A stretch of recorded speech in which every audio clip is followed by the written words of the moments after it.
Nós vamos falar hoje sobre placas e parafusos bloqueados. São sistemas utilizados para a fixação de determinados tipos de fraturas. E a principal diferença para as placas convencionais é que no sistema bloqueado, na placa e parafuso bloqueada, a gente tem uma fixação com estabilidade angular, ou seja, esse parafuso ele tem na sua cabeça uma estrutura rosqueada, em que essa estrutura do parafuso ele vai ficar fixo no orifício da placa, permitindo então uma estabilidade angular, diferente das placas convencionais, em que a gente tem a compressão entre a placa e o osso pelo parafuso. De uma fixação com placa bloqueada. Primeiro, um menor dano ao suprimento sanguíneo do periósteo, porque a gente se lembra que essas placas bloqueadas, elas não são comprimidas em direção ao osso, como as placas convencionais. Então, ela gera um menor dano ao suprimento vascular do periósteo. Segundo, menor chance de falha de material, porque essa carga distribuída na placa é distribuída de maneira uniforme em cada parafuso rosqueado na placa, gerando então uma menor chance de falha de material de síntese. Então, quais são as principais utilidades? Aqueles pacientes com osso osteoporótico, osso com a densidade mineral óssea diminuída, que precisa de um sistema que tenha uma estabilidade suficiente para a fixação de determinadas fraturas. Nós vamos mostrar agora basicamente os materiais de uma caixa com placas bloqueadas, né? Essa é uma caixa 4,5 milímetros bloqueada. E antes de mostrar, a gente tem que entender uma coisa: as placas e parafusos bloqueados não podem ser utilizadas como ferramenta de redução de fraturas.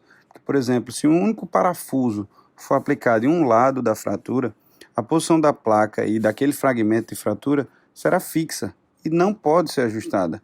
Portanto, o ideal é que a gente mantenha, faça uma redução, utilizando a estratégia que a gente pensou, e apenas posteriormente a gente faça a aplicação dos parafusos bloqueados.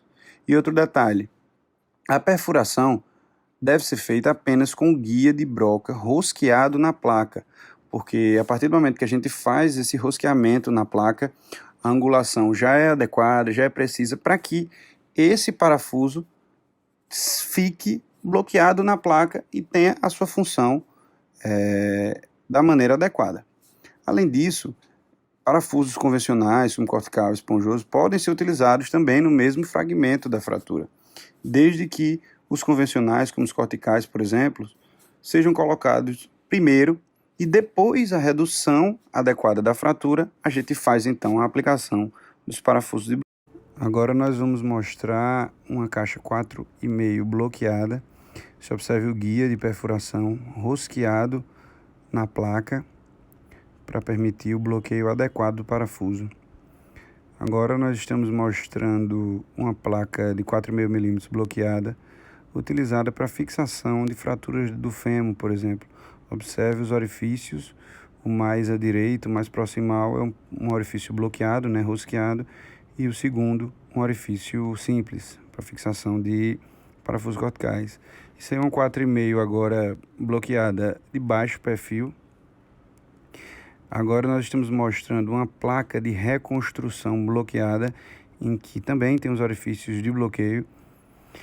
E agora, nessa placa utilizada em fraturas do platô lateral, a gente observa 3 parafusos, o mais à esquerda um parafuso esponjoso, no meio um parafuso bloqueado na placa. Observe que ele realmente está bloqueado na placa, e o mais inferior um parafuso. E por fim, a gente mostra aí os primeiros parafusos, um parafuso bloqueado. Você observa que ele está quase totalmente rosqueado na placa.